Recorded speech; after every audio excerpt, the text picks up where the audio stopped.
Assalamualaikum warahmatullahi wabarakatuh. Sobat industri dimanapun Anda berada, bagaimana kabar Anda? Semoga Anda dalam keadaan sehat walafiat. Kembali bersama kami STMI TV, yang kali ini kita bertemu menjelang bulan Ramadan, di mana STMI TV mengadakan kegiatan khusus yang bertema MRP, yaitu Marhaban Ya Ramadan Politeknik STMI Jakarta. Pada kesempatan kali ini kita akan ditemani oleh narasumber, yaitu Bapak Ustadz Ahlan Ismono, yang kebetulan beliau hadir di tengah-tengah kita. Selamat siang Bapak Ustadz Ahlan Ismono. Selamat siang, Assalamualaikum. Bapak Ustadz Ahlan Ismono adalah salah satu dosen dari Prodi SIO di Politeknik STMI Jakarta ini, yang pada kesempatan kali ini akan menemani kita sejenak pada acara MRP ini, yaitu Marhaban Ya Ramadan Politeknik STMI Jakarta.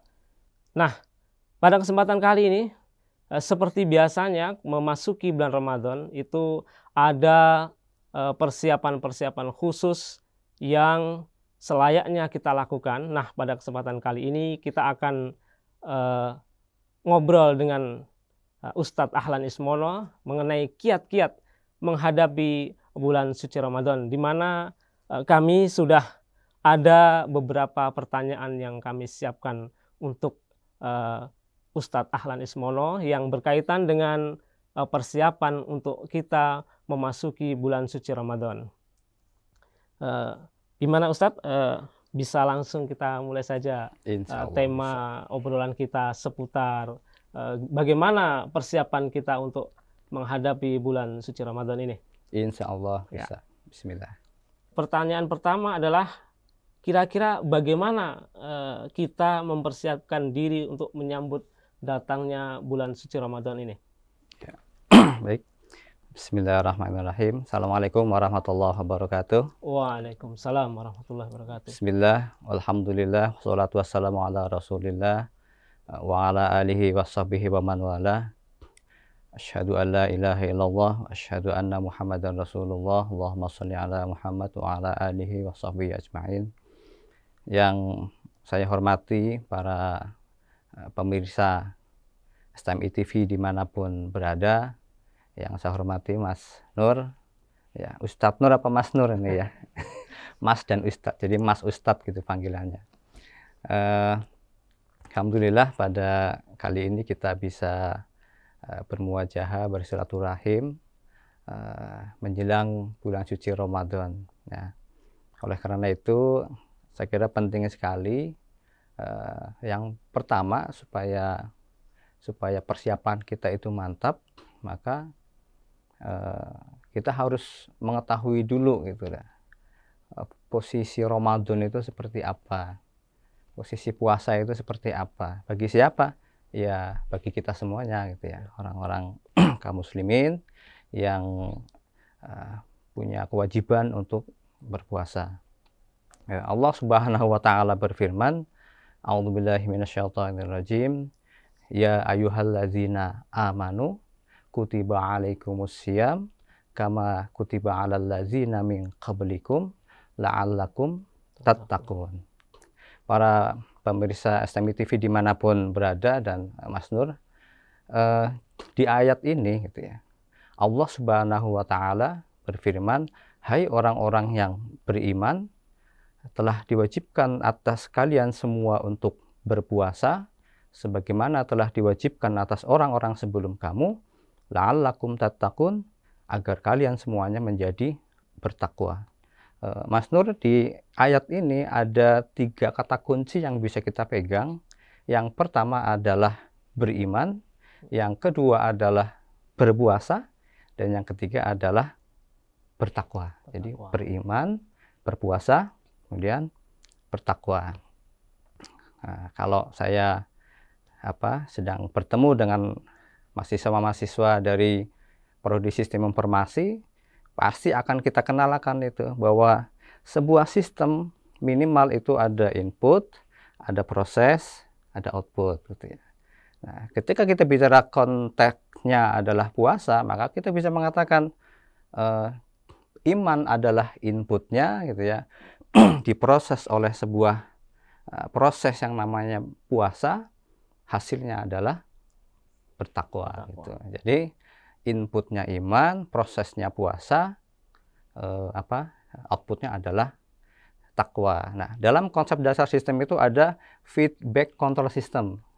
Jadi ketika outputnya tidak sesuai dengan keinginan kita gitu ya, tidak sesuai dengan spesifikasi, tidak sesuai dengan yang kita mau, maka pasti ada error gitu ya. Pasti ada error. Nah, tingkat errornya ada di mana? Apakah di prosesnya ataukah di inputnya gitu. Nah, tinggal takwa kita, tingkat ketakwaan kita itu kan hanya Allah dan kita yang tahu. Nah, tapi kita bisa mengukur. Kita bisa mengukur. Bagi kita yang muslim dari lahir, latihan puasa itu sudah dari umur berapa kira-kira dulu kita? Ya, dari akil balik. Akil balik.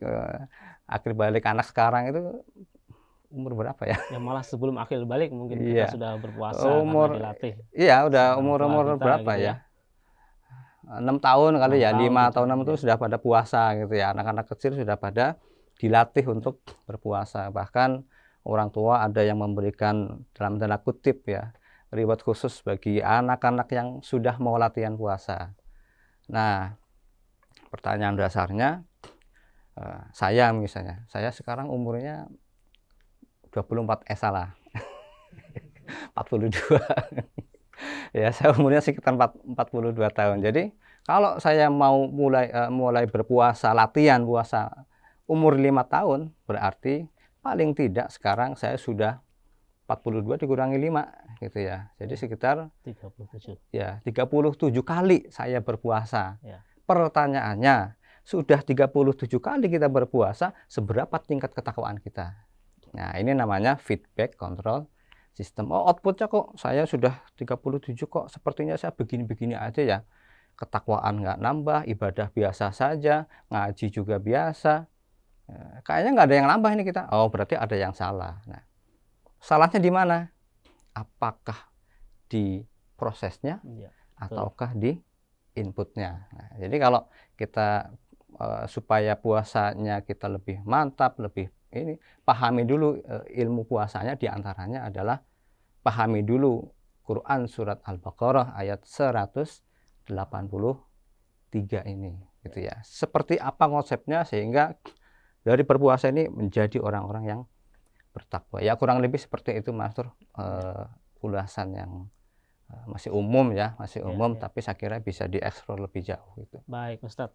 Jadi pemirsa yang bisa kami tangkap bahwa persiapan untuk menjelang bulan Ramadan ini ya, berkaitan dengan yang pertanyaan pertama tadi adalah ada 3 kata kunci yang Ustadz Ahlan Ismail tadi sampaikan, yaitu beriman, kemudian berpuasa, lalu bertakwa, di mana iman adalah sebagai landasan ya, landasan untuk kita mengerjakan perintah Allah Subhanahu wa taala. Jadi itu tidak semata-mata karena orang lain ya, jadi harus karena iman dari diri kita pribadi, kemudian diolah, diproses pada saat kita melaksanakan puasa, dan di akhirnya kita akan mendapatkan hasil, yaitu menjadi predikat orang-orang yang bertakwa. Untuk selanjutnya, pertanyaan yang kedua Ustadz, ini kira-kira amal apa yang paling utama yang kita dapat lakukan di bulan Ramadan ini? Ya, baik. Terima kasih. Bismillahirrahmanirrahim. Amal yang utama itu yang mana? Nah, di bulan suci Ramadan, amal ibadah wajib pahalanya ditingkatkan 70 kali. Amal ibadah sunnah pahalanya ditingkatkan menjadi pahala wajib. Jadi sebenarnya semuanya jadi utama gitu ya. Tinggal diri kita itu punya kelebihan, punya kekuatan, punya potensi untuk memaksimalkan amal yang mana gitu. Misalnya bagi para mahasiswa ya di STM ITV itu, amal yang utama bagi para mahasiswa ketika bulan puasa ya, selain puasa itu sendiri ya pasti ada yang lainnya gitu ya. Seperti misalnya belajar ya, thalabul ilmi itu juga merupakan amalan yang utama. Nah, puasa itu kan unik Mas Nur. Artinya ibadah yang apa namanya, uniknya itu satu, praktis hampir semua ibadah itu pahalanya ketahuan gitu ya. Allah dan Rasulnya sebutkan pahalanya secara jelas gitu ya. Tapi kalau puasa itu enggak. Kata apa Allah dalam sebuah hadits qudsi itu, as-saumu li wa ana ajzi bihi. Puasa itu untukku dan aku yang akan memberikan pahalanya gitu ya. Jadi pahala puasa itu sama kayak pahalanya orang bersabar gitu. A'udzubillahi minasyaitonirrajim. Innama yuwaffas shobiruna ajrahum bighairi hisab. Sesungguhnya pahala orang-orang yang bersabar itu ya, itu adalah pahala yang bighairi hisab, yang tidak ada hitungannya. Jadi kalau sabar itu pahalanya nggak ada hitungannya, ya harusnya sabar juga nggak ada batasnya gitu ya. Karena kan suka ada yang bilang tuh, wah, namanya manusia kok ya kan punya sabar, sabarnya ada batasnya. Padahal harusnya nggak ada batasnya karena pahalanya nggak ada batasnya. Nah puasa juga sama. Pahala puasa itu nggak jelas seperti apa, tapi hanya Allah yang tahu. Sehingga kalau sudah seperti itu, ini uniknya puasa ya. Kalau sudah seperti itu berarti semua potensi yang kita miliki itu harus kita maksimalkan di situ. Paling beberapa dalil atau beberapa pedoman tuntunan itu sangat-sangat dianjurkan untuk bertilawatul Quran, membaca Al-Quran bagi mahasiswa, bagi para pemirsa yang mungkin buka Al-Qurannya cuma setahun sekali. Ayo di bulan puasa ini kita buka tiap hari one day one juz misalnya, sehingga nanti setelah sebulan suci Ramadan kita bisa menghatamkan Al-Quran. Kemudian perhatikan sunnah-sunnahnya. Jangan karena teman-teman masih mahasiswa, masih muda, masih kuat, saya kan masih kuat ini, masa bukannya pas jam maghrib cemen amat misalnya gitu ya. Saya kan masih kuat, saya bukannya ntar aja jam 12 malam, itu malah jadi nggak sunnah gitu ya. Bahkan sunnahnya menyegerakan berbuka ya Ustaz, iya, segerakan berbuka. Atau kebalikannya, masa sahur kok seperempat jam menjelang imsak, sepertinya takut banget kelaparan, saya nih sahur jadi jam 1 malam misalnya. Itu kan berarti malah nggak nyunah gitu ya. Artinya puasa itu memang yang tidak bisa dilihat kuatnya orangnya dan sebagainya. Artinya ya tadi saya bilang itu unik gitu ya. Karena unik itulah makanya pentingnya ilmu. Ya ini kaitannya dengan proses ya, supaya proses itu bisa berjalan dengan bagus, dengan seperti yang kita inginkan, maka harus ada tuntunannya. Nah, tuntunannya itu ilmu. Makanya pentingnya kita berdiskusi seperti ini supaya satu mengingatkan kita, dua memberikan pemahaman kepada kita bagaimana caranya puasa, bagaimana berpuasa yang berkualitas dan sebagainya. Jadi perbanyak sholat malam gitu ya. Nah di bulan puasa ini kan sholat malamnya biasanya diganti, jadi bukan diganti sebenarnya, artinya kalau kita terawih malamnya mau sholat juga nggak apa-apa sebenarnya. Artinya ya jangan sampai ada yang nggak tarawih misalnya. Artinya kita lebih menghidupkan malam-malam di bulan Ramadan Ustaz ya. Hidupkan malam di bulan suci Ramadan, bisa dengan tilawah, bisa dengan tarawih, dengan taubat dan sebagainya. Dan mungkin sedikit tambahan Mas Nur tentang tarawih ya. Ya walaupun ini sudah tidak begitu jadi masalah di tengah masyarakat, tapi ada masjid yang 11 gitu ya. Ada yang 21 atau mungkin ada yang lebih banyak lagi jumlahnya misalnya. Itu pada dasarnya tidak ada masalah gitu ya. Kalau kalau saya berpegangnya terhadap hadis dari Siti Aisyah radhiyallahu an bahwa Nabi itu sholat tarawihnya itu 11 rakaat. Ya. Tapi ada kata-kata beliau itu fala tas'al an husnihinna wa tulihinna. Tapi jangan kau tanya bagusnya sholat tarawihnya Nabi, sholat malamnya Nabi, dan lamanya sholatnya Nabi. Ya. Jadi intinya sebenarnya sholat tarawih itu yang paling bagus yang mana? Yang paling bagus adalah yang bagus dan yang lama. Nah, artinya kalau sholat tarawihnya cepat-cepat, walaupun 23 tapi cepat. Nah, kalau dibandingkan dengan 11 tapi yang tidak tergesa-gesa, ya bagusnya adalah mana yang paling lama gitulah. Ya. Gitu.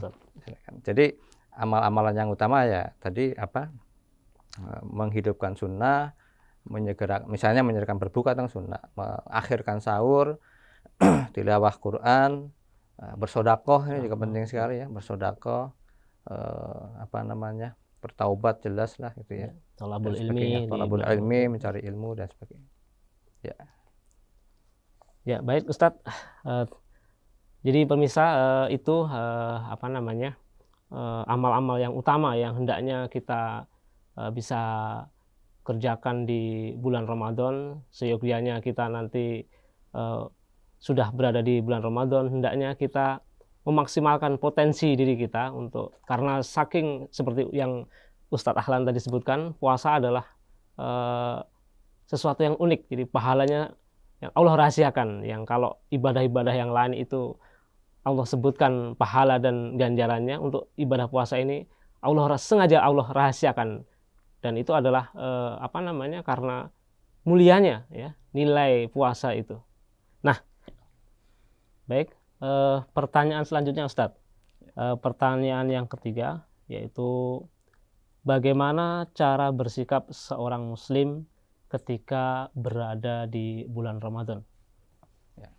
Baik, ya, terima kasih Mas Nur. Jadi bagaimana sikap kita ketika bulan suci Ramadan? Ya sebenarnya sama gitu ya dengan ketika kita di Ramadan. Tapi di bulan suci Ramadan ini memang ada beberapa tuntunan ya. Bagaimana supaya puasa kita itu berkualitas gitu ya. Bagaimana puasa kita itu bisa menghasilkan output yang kita harapkan gitu ya. Dan Rasulullah SAW itu bersabda, Bismillahirrahmanirrahim, rubba shaimin laisa lahu min siyamin illa liju' wal atas. Jadi banyak orang puasa laisa lahu min siyamin, tapi dia nggak dapat apa-apa dari puasanya itu, illa liju' wal atas, kecuali lapar dan dahaga. Ini adalah sebuah peringatan besar dari Rasulullah bahwa supaya kita menjaga puasa kita gitu ya. Nah, bagaimana caranya kita menjaga puasa kita? Ya, jelas bahwa ketika kita sedang berpuasa, maka kita tidak boleh ya untuk melakukan hal-hal yang membatalkan puasa dan juga membatalkan pahala puasa itu ya. Jadi batal itu ada dua itu ya. Batal puasa dan batal pahala puasa itu ya. Karena itu kita harus menjaga sikap kita ketika kita sedang berpuasa, terutama bagi para mahasiswa nih. Kebetulan puasa ini kan pada UTS ini kalau salah nih, pada ujian. Para mahasiswa nih ya. Menjelang UTS ya, menjelang ya pokoknya lagi sedang sibuk-sibuknya ujian apa. Nah, bagaimana Pak kalau kita lagi puasa kemudian kita nyontek misalnya, apalagi ini ujiannya online misalnya, ujiannya di rumah. Disinilah pentingnya iman yang tadi sudah kita singgung di awal, pentingnya input yang bagus gitu ya. Jadi kalau imannya sudah kuat, imannya sudah bagus, maka mau dimanapun kita ya nggak bakal kita melakukan contek-mencontek ketika ujian. Makanya ini bagi para mahasiswa ya, salah satu jihad ya bagi orang-orang yang sedang berpuasa adalah bagaimana dia merasa diawasi oleh Allah Subhanahu wa Ta'ala. Ya, ketika ini sudah kita apa namanya, kita jiwai betul bahwa Allah Subhanahu wa Ta'ala mengawasi kita dimanapun kita berada, maka ada orang atau tidak ada orang, kita tetap melakukan perbuatan yang soleh. Dipuji ataupun dihina, kita juga tetap melakukan perbuatan yang soleh gitu ya. Jadi bagaimana hukumnya kalau puasa tapi nyontek? Ya itu pahalanya rusak gitu ya. Pahala puasanya rusak. Nah, sehingga bagaimana kita bersikap ketika berpuasa, maka sikap kita adalah jelas kita jaga puasa kita dari hal-hal yang membatalkan puasa ataupun yang membatalkan pahala-pahala puasa gitu. Ya kurang lebihnya seperti itu, kita jaga betul puasa kita gitu. Ya, baik. Untuk selanjutnya Ustadz, ini ya berkaitan dengan bulan Ramadan, puasa ini kan biasanya bagi orang tua itu suka apa ya istilahnya mengalami kesulitan untuk mendidik anak-anaknya, mungkin yang masih kecil ataupun yang bahkan yang sudah kuliah sekalipun, kadang-kadang puasanya masih suka bolong dan lain sebagainya. Nah, sebagai orang tua kadang-kadang orang tua itu punya cara yaitu memberikan reward gitu ya. Misalkan yang lagi apa namanya diberikan gadget gitu ya, mungkin diberikan apa iPhone atau lain sebagainya. Itu kira-kira cara-cara seperti itu dibenarkan atau tidak Ustadz dalam agama kita? Ya, baik ya, sebenarnya itu bahwa pendidikan dalam Islam itu sesuatu yang integral ya. Ada apa reward dan juga ada sanksi gitu ya. Artinya ya ada penghargaan tetapi juga ada hukuman dalam tanda kutip gitu ya. Ya sebenarnya itu positif saja bagi para orang tua yang apa punya dalam tanda kutip kreativitas untuk menjadikan anaknya itu menjadi anak-anak yang soleh dengan cara pembiasaan. Pembiasaan hal-hal yang mendasar bagi anak-anak kita. Tetapi yang perlu saya sampaikan di sini, jangan berhenti di situ gitu ya. Atau jangan juga mulai dari situ gitu. Karena Rasulullah SAW itu ketika naik onta ya, naik kendaraan dengan Abdullah bin Abbas radhiyallahu anhu itu waktu itu sahabat Ibnu Abbas sekitar umur 4 atau 5 tahun. Berarti kan umur-umur itu ya. Kemudian dibonceng sama Nabi pakai onta ya, dibonceng sama Nabi. Kemudian ketika dalam perjalanan Nabi mengajak dialog Abdullah bin Abbas dengan dialog-dialog yang berkualitas. Nah, kegagalan orang tua zaman sekarang dalam tanda kutip adalah tidak bisa berkomunikasi dengan anaknya. Ya, kita ngantar anak ke sekolah itu kadang-kadang habis bonceng motor, diem aja di motor itu ya. Tidak ada waktu untuk berkomunikasi dengan anak. Bagaimana mentransfer kita, ide-ide kita, idealisme kita kepada anak. Ya. Kalau telepon anak sekedar nanya, udah makan belum, misalnya, udah sholat belum, itu kan pertanyaan biasa sebenarnya. Gitu. Pertanyaan biasa yang bukan nggak berkualitas ya, tapi itu pertanyaan biasa. Tapi lihat cara Nabi mendidik anak. Ketika bonceng, pesan Nabi kepada Abdullah bin Abbas adalah ihfadillaha yahfazka. Anakku gitu ya. Jagalah Allah, Allah pasti akan menjagamu. Bagaimana umur 4 tahun 5 tahun tapi dididik keyakinan kita supaya kita yakin bahwa dimanapun kita berada Allah itu mengawasi kita gitu ya. Kan ini penting sebenarnya. Ini penting. Sehingga nanti anak kita itu kalau keyakinan sudah kuat, maka diberi reward maupun nggak diberi reward tetap akan puasa gitu ya.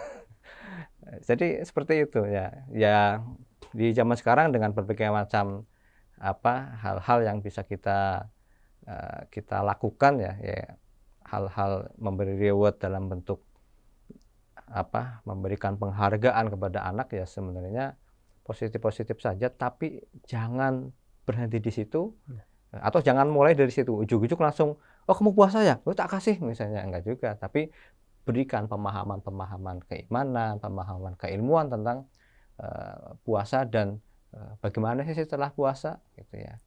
Jangan sampai nilai-nilai puasa itu hilang seiring selesainya bulan suci Ramadan, kan ini nggak bagus juga gitu. Jadi yang lebih penting tanamkan keyakinan keimanan kepada anak-anak kita, sehingga anak diberi reward ataupun enggak, kalau itu sudah merasa sebuah perintah dari Allah, itu mereka insya Allah akan puasa. Dan memberikan reward pun juga harus hati-hati juga nih. Ya. Kita sekarang ngasih apa ya, ngasih anak mainan itu kadang-kadang mainan-mainan yang justru akan menjerumuskan Betul, mereka gitu ya. Mereka itu mengeluarkan biaya yang tidak sedikit untuk mengurangi obesitas anak Amerika ya. Sekarang kita justru memberikan mainan kepada anak yang menyebabkan mereka itu nggak banyak bergerak gitu ya. Lo namanya pakai gadget itu kan dia begini aja tuh, makanan masuk terus ya. Sementara dia bergeraknya jarang, obesitas. Jadi di samping aktivitas sosialnya juga berkurang tentunya. Berkurang. Anak-anak kan harusnya kan yang banyak bergerak. Kalau Nabi ajarkan itu berenang, memanah kan gitu ya. Ya yang sejenis-sejenis itu yang banyak bergerak sehingga bisa bersosialisasi dengan masyarakat. Ya ini mungkin tema yang lain ya, tapi saya kira bisa juga diangkat untuk para pemirsa STMI TV di mana Anda berada, khususnya juga para mahasiswa gitu ya. Jadi jangan sampai puasa kok malah main gadget terus gitu ya. Ini nggak pas juga gitu ya. Berpuasalah dengan wajar, beraktivitas juga secara normal gitu. Mungkin gitu. Wallahu a'lam. Baik Ustadz, untuk selanjutnya Ustadz, ini kira-kira apa saran dari Ustadz untuk mahasiswa Politeknik STMI Jakarta dalam rangka menyambut bulan Ramadan ini, dan tentunya kan kita di bulan Ramadan ini akan memasuki bulan Ramadan di tahun kedua yang pandemi Ustadz ya. Kira-kira ada saran-saran atau kiat-kiat khusus untuk mahasiswa Politeknik STMI Jakarta Ustadz? Ya baik. Terima kasih. Bismillahirrahmanirrahim. Bagi para anak-anakku mahasiswa Politeknik STMI Jakarta, bulan suci Ramadan ini adalah bulan Ramadan yang kedua di masa pandemik ini gitu. Yang pertama saya memesankan adalah bahwa tingkatkanlah keimanan dan kesabaran kita. Ya, keimanan dan kesabaran kita, karena di situasi yang tidak mudah seperti ini, keimanan, kesabaran, ya, kekuatan itu menjadi barang mahal bagi kita semuanya, gitu ya. Yang kedua, di bulan puasa juga tetaplah belajar, thalabul ilmi, karena ilmu itu akan menjadi bekal kita bukan hanya di dunia, tapi juga bekal kita di akhirat. Bahkan kata Nabi, barang siapa yang menghendaki dunia, maka wajib atas dia ilmu. Barang siapa yang menghendaki akhirat, itu juga harus dengan ilmu. Wa man aradahuma fa alaihi bil ilmi. Jadi kalau orang ingin dunia dan akhiratnya, itu juga harus dengan ilmu. Nah, kemudian yang ketiga bagi para mahasiswa khususnya belajar tetap dan tetap persiapkan sebaik mungkin, dijaga kondisi fisiknya supaya fisik dan batinnya lah gitu ya. Supaya supaya puasa kita juga menjadi maksimal gitu. Kan nggak enak kalau lagi puasa malah sakit gitu ya. Orang-orang pada puasa malah kita nggak bisa puasa gitu ya. Dijaga kondisi fisiknya supaya kita bisa melakukan ibadah itu dengan maksimal, dengan penuh dengan penghayatan dan tentunya kenikmatan.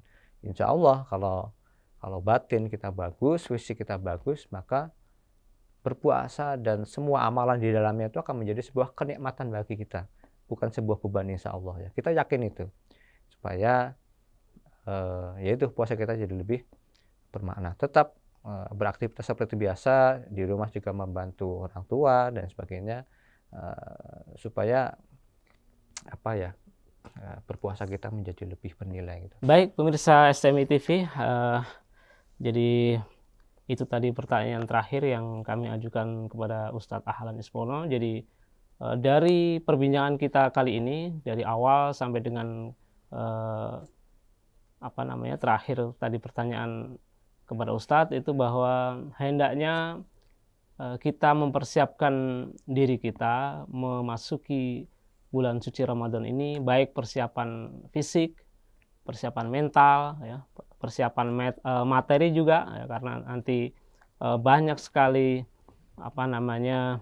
ibadah-ibadah atau amalan-amalan yang disunahkan untuk kita kerjakan pada bulan suci Ramadan, yang kita tentunya mengharapkan bulan suci Ramadan ini menjadi Ramadan yang terbaik, ya, Ramadan yang terbaik dalam hidup kita, ya, sehingga predikat menjadi orang-orang yang bertakwa, ya, kita selesai Ramadan kita menjadi pribadi-pribadi yang bertakwa.